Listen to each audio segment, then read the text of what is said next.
So in this lab, we're going to be looking at properties of different teas. We have 3 teas that we'll be working with. For part 1, we'll be looking at butterfly tea, in which we'll look at pH properties, equilibrium, pKs. We'll be working with spectrometer, and we'll be working with pH probes. For the black tea, we're going to be looking at its reaction with an iron chloride. And if we have time, we'll also work and see if we could make an early form of ink with black tea. The last one is hibiscus tea, and we're going to try to see what kind of changes happen with hibiscus tea with different common substances like laundry detergents and shampoos, conditioners, OxiClean, and just see what changes happen.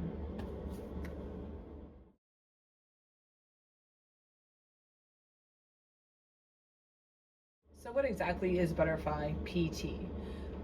Butterfly PT is a caffeine-free herbal tea that's made from what they call a butterfly pea. It's in the same family as Fabaceae. It's commonly found in Southeast Asia, and it's known for its vibrant blue color.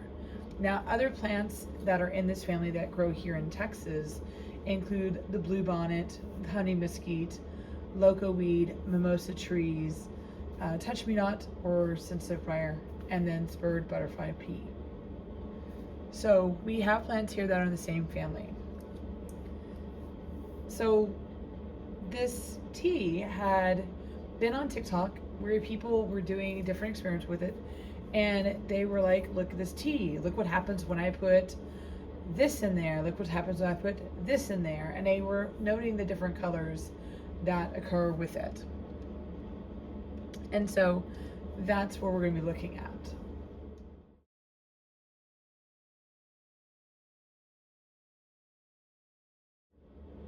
So in general, about tea, tea is made by simply warming up some water and putting in the tea leaves or the petals or whatever it is that we're making the tea from. And we allow those substances to heat up in the warm water, and it makes an infusion.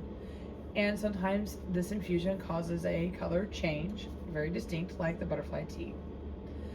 Some changes that we're going to observe will be an acid-base reaction. Some will be a redox or an exchange of electrons. Okay? And that's just a property of what you're working with.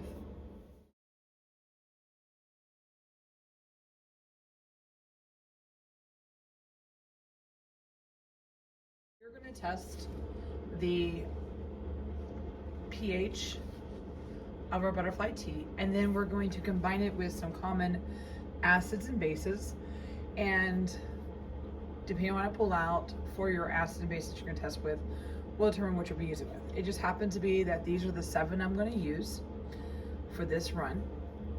Note that I have an 1/8 test tube here. That's going to be my control. Okay,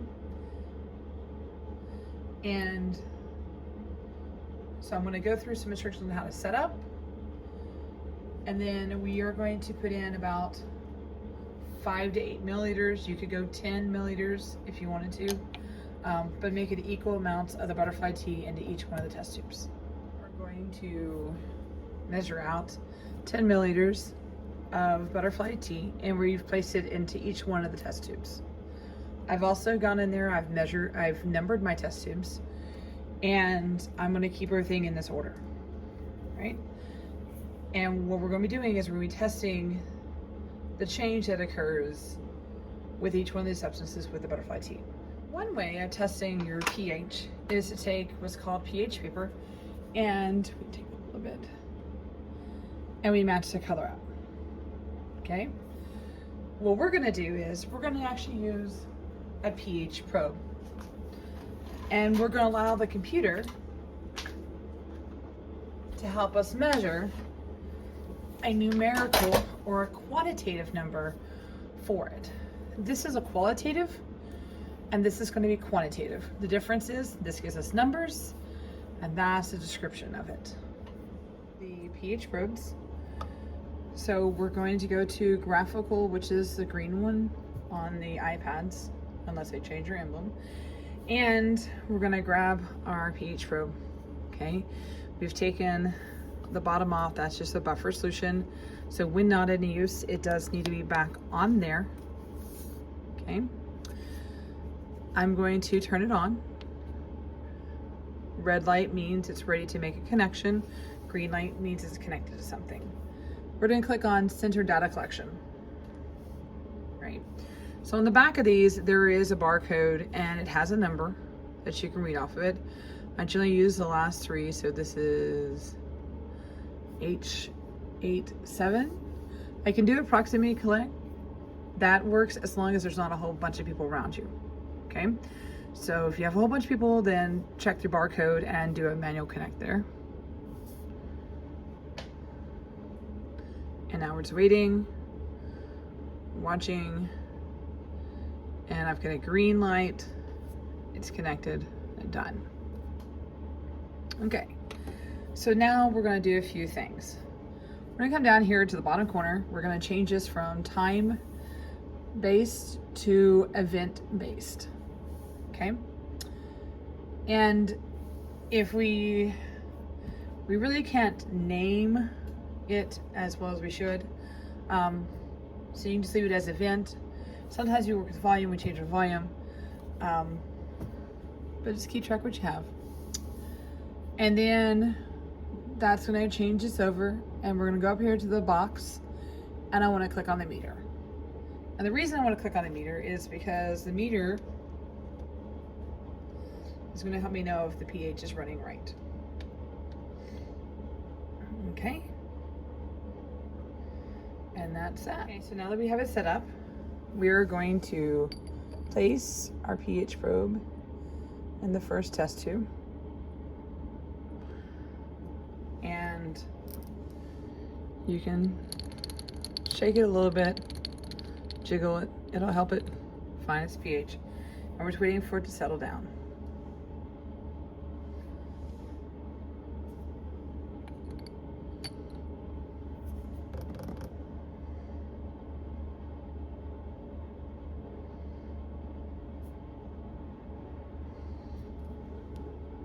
Okay, we think we have it settled down. We'll say collect.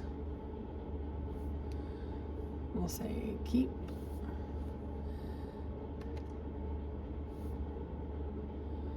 And we had to put numbers in, so we're gonna call that a 0 because that's our control. Okay?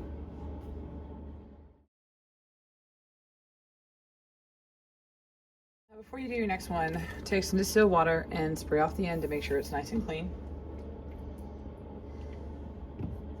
Okay. And then my first one up is citric acid. Now if we have the dropper bottles, we're gonna put in about 2 sprays of it.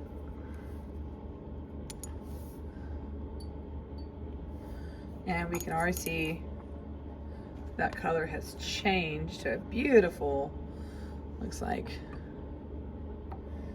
pink. There you go. All right. So a squirt or 2. We're gonna be consistent and we'll do 2 squirts. All right. Like I said, I'm gonna just jiggle a little bit, look at the color, write down, I think of that so far. I'm gonna stick our pH probe in there. And now we have a different number, okay? And we're gonna call that number 1. So once it settles down, we'll say keep, and that'd be number 1. Number 2 is HCl for me.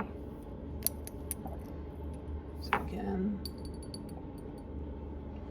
that is really a beautiful color. 2 squirts like we did the other one.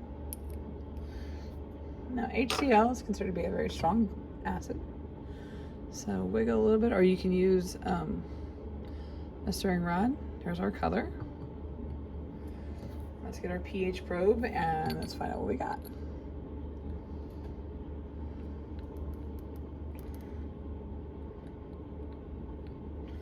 And sometimes it takes the pH probes a little time to settle down.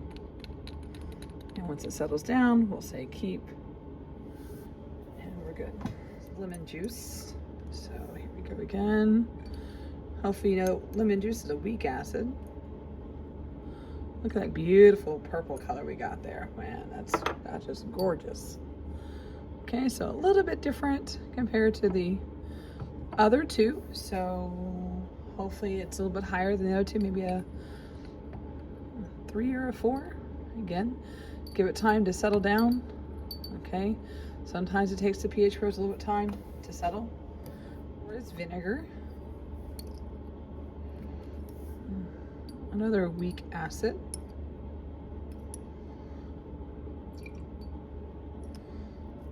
Looks like it's comparable to the lemon juice in some ways. Okay. Beautiful color.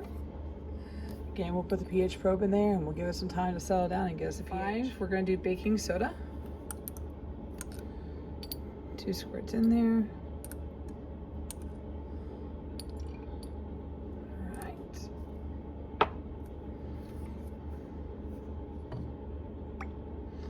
So it doesn't look too much of a change. Again, we'll put our pH probe in there and we'll give it some time to settle down on the pH before you mark it.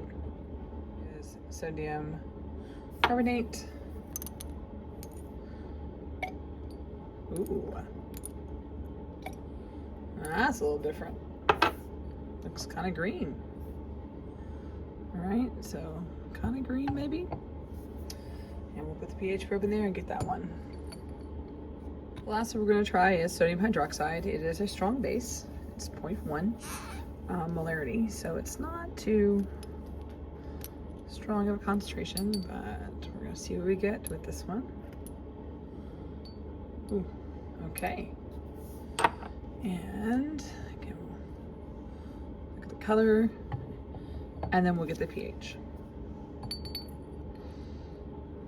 We're going to save our graph, and I've also written down what my solutions were that I tested. I'd also recommend recording your colors or taking a picture of these beautiful colors that we produced in our lab today, okay? And one thing that might help when you take your picture is if you put a little bit of white paper behind it, that will really make those pop really nicely for you, okay? And then we're going to do some more tests on there to see what exactly we're working with.